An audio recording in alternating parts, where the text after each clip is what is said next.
Hello students, in this our lecture of physics, chapter number 7, alternating current, we will talk about resonance over here.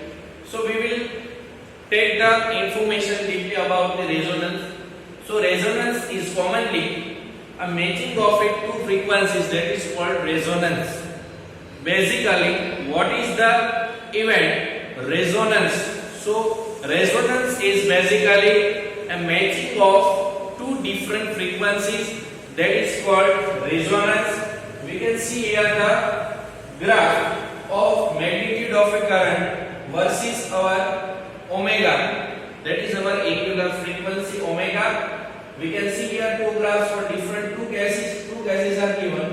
In the first case we have taken the resistance equals to 100 ohm. In the second case resistance equal to 200 ohm, and the inductance which is taken here L equal to 1 millihenry. So these are the two cases in which we have find out the resonance condition. So let us start with our textbook. An interesting characteristic of the series RLC circuit is the phenomenon of resonance.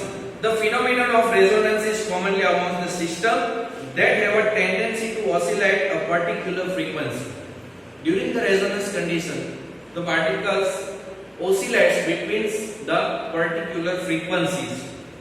These frequencies is called the system's natural frequency. These are the frequencies which is called the natural frequencies.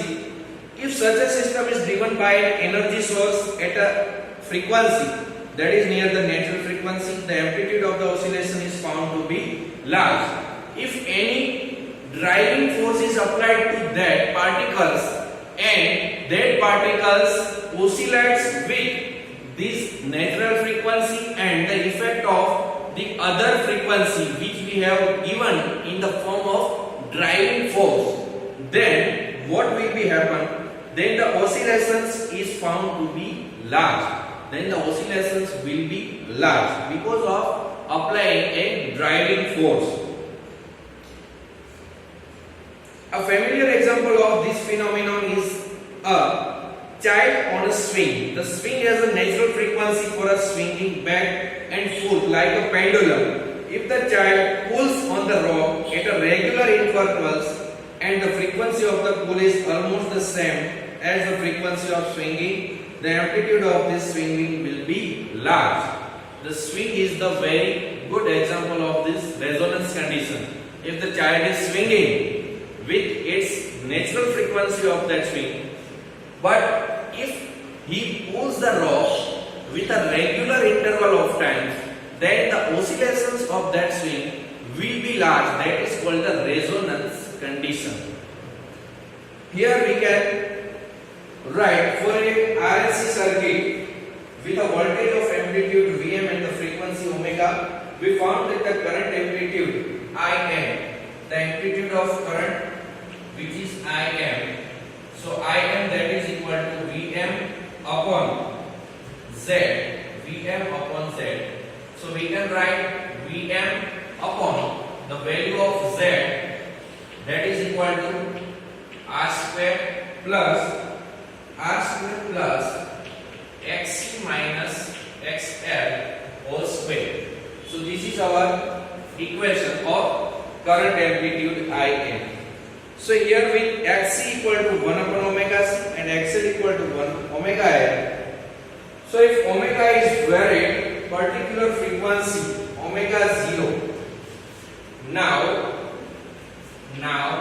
we know that the value of Xc, that is equal to 1 upon omega c, and the value of XL, that is equal to omega L. So if omega is varied at omega 0, then the Xc and XL will be equal to each other. So XL is equal to Xc or Xc equal to XL. So we can write here, if the Xc equal to XL, so the value of Xc that is equal to omega c, and the value of here that will be omega 0 c, that is equal to omega 0 A. So this is the value of Xc, which is capacitive reactance, and this is the value of inductive reactance. So omega 0 will be here.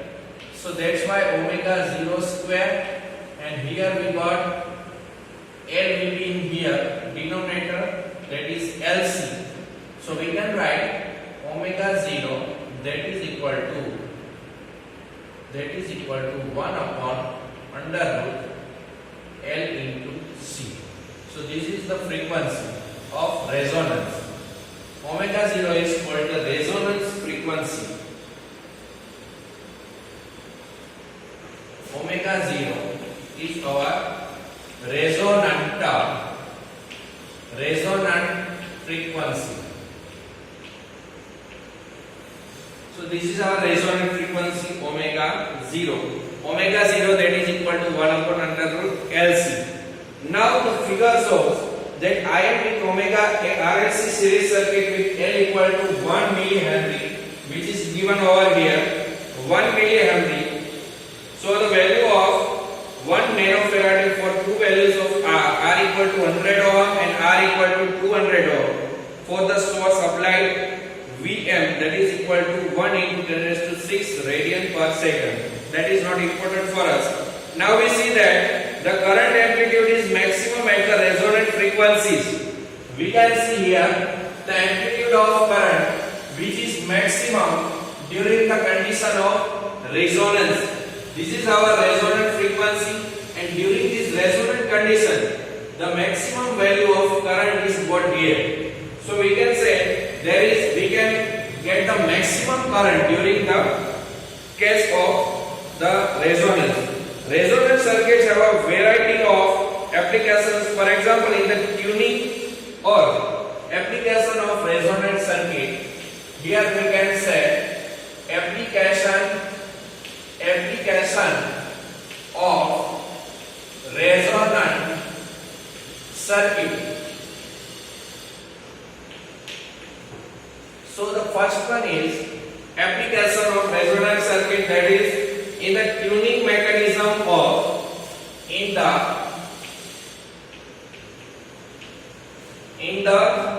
tuning mechanism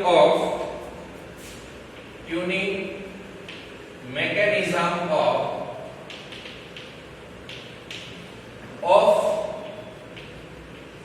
radio,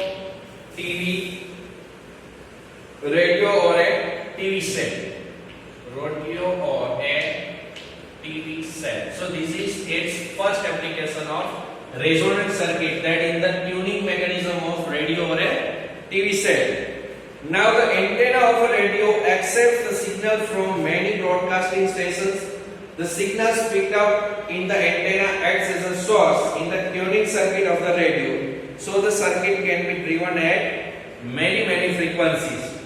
But to hear one particular radio station, we tune the radio. In tuning, we vary the capacitance of a capacitor in the tuning circuit such that the resonant frequency of the circuit becomes nearly equal to the frequency of the radio signal received. When this happens, the amplitude of the current with the frequency of the signal of the particular radio station in the circuit is maximum, and we can see or we can hear the station of that radio or TV. It is important to note that the resonance phenomena is exhibited by a circuit only if both L and C are present in the circuit.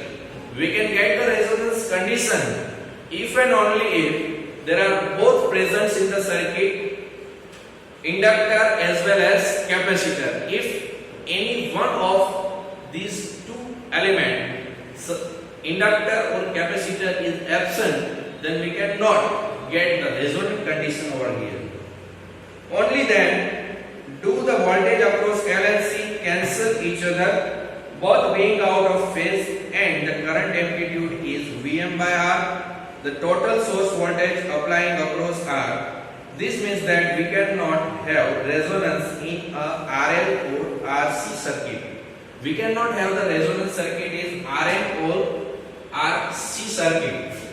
In RL circuit, we cannot get the resonance circuit because here the capacitance is epsilon.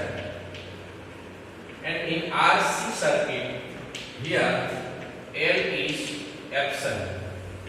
So if L or C, any one of them is absent, then we can not get the resonance condition. So this is very important to know that in any circuit or any RLC circuit or AC circuit, we can get only resonance when both L and C must be present in that circuit. Then we can find the resonance condition. Otherwise, we cannot get the condition of resonance over here. Okay, so the further discussion will be done in our next session. Today we are stopping here. Thank you. Have a nice day.